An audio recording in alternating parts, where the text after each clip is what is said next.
Nessa aula, nós vamos abordar a modelagem da dinâmica populacional da lagarta dos abetos. Essa lagarta, ela é um dos insetos mais destrutivos das florestas de abetos do leste dos Estados Unidos e do Canadá. Na maioria das vezes, o número dessas lagartas ele permanece baixo na floresta. Entretanto, a cada aproximadamente 40 anos, a população explode em grandes números, devastando a floresta e destruindo muitas árvores. Antes de cair, logo depois retorna ao nível anterior.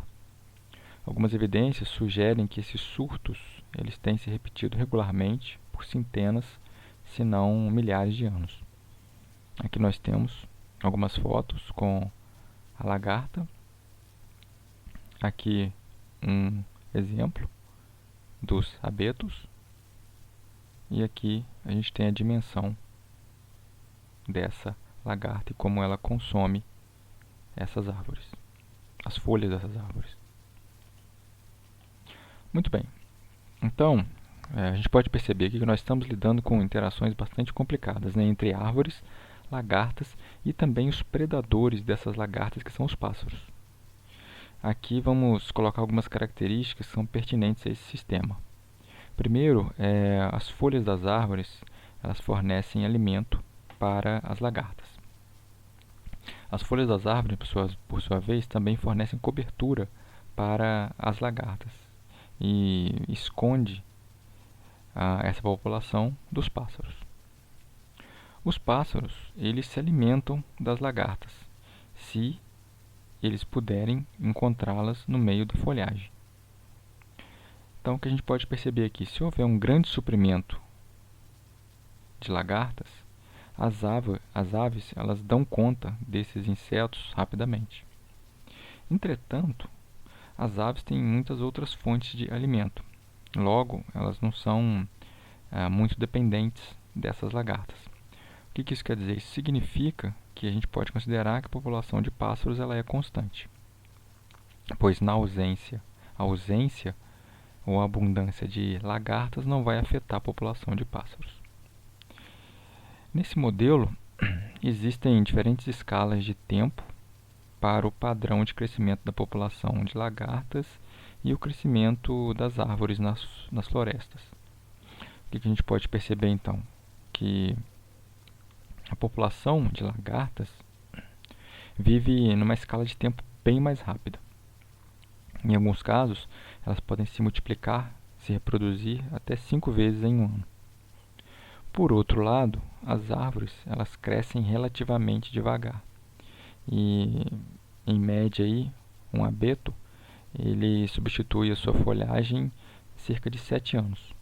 E uma árvore ela vive em torno de 100 anos.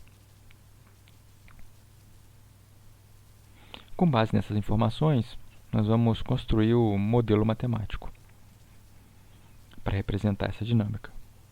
Primeiro, a gente vai considerar a interação entre as lagartas, as árvores e os pássaros que predam as lagartas. Então, vamos considerar uma população de lagartas, que a gente vai chamar de B, essa quantidade, que vai seguir um modelo de crescimento logístico modificado por um termo de predação. Então, observem que a variação da população de lagartas no tempo n vai seguir este modelo logístico, onde R, índice B, é a taxa de crescimento da população de lagartas e KB é a capacidade de suporte, que é um tamanho de população que vai depender da quantidade das folhas disponíveis nas árvores. Esse termo P de B aqui está associado a um termo de predação, que é exercida pelos pássaros que consomem as lagartas. Esse termo de predação, P de B, ele vai considerar alguns seguintes fatos que foram observados pelos pesquisadores. Primeiro, se houver poucas lagartas, elas tendem a não ser observadas pelos pássaros. Elas se mantêm escondidas nas folhas e, com isso, os pássaros se alimentam de outras fontes que estão mais facilmente disponíveis. Dessa forma, a taxa de predação ela é bem pequena se a população de lagartas for pequena. Quando a população de lagartas aumenta até um determinado ponto, elas começam a ser observadas pelos pássaros e, com isso, a taxa de predação ela aumenta rapidamente. E, finalmente, se houver muitas lagartas, as árvores elas se alimentam dessas lagartas até a sua capacidade máxima de alimentação. Dessa forma, eles se tornam saciados e não vão mais se alimentar de lagartas.